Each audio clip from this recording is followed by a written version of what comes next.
We're going to talk about the emotional disinheritance of black men because they did not raise the black man. They armored him. They armored him. That's all that happened. That's why he only knows how to fight and not how to feel. He was taught that if you bleed, you're a liability. So he became steel, impenetrable, icy, and reliable, but not alive.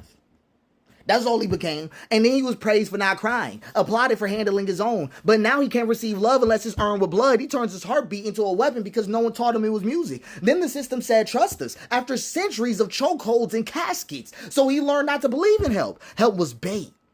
Safety was a setup.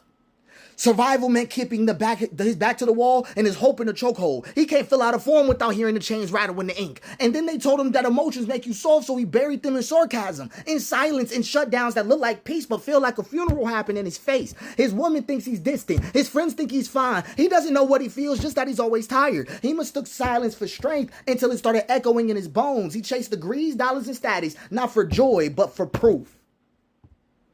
Proof that he mattered.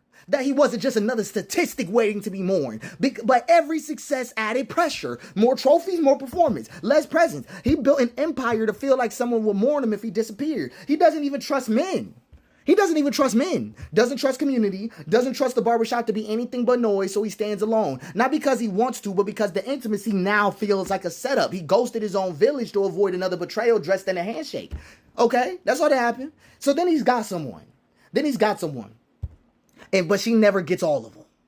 She never does. Only the part he thinks won't scare her. Only the part that looks like love, but never lets her in. Every argument is a war zone. Every compliment is suspect. He's not cold. He's armored. He's armored. He holds her hand like it's a grenade pin, afraid that the tenderness might pull it. Literally, the whole situation is him living in fight or flight, even in bed, even on vacation, even while laughing.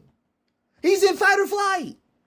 He doesn't imagine futures, only exits. He doesn't even dream, he calculates. He thinks peace is something you pay for after a war. But he's never stopped fighting. He's never stopped fighting because he never got to exhale. Because even as a child, they only let him breathe between beatings, between lessons, between expectations. Now he walks like a man but limps like a boy who never got to cry. This piece isn't a critique. It's an invitation back to the altar, to finally exhale, to finally be held, to finally be whole.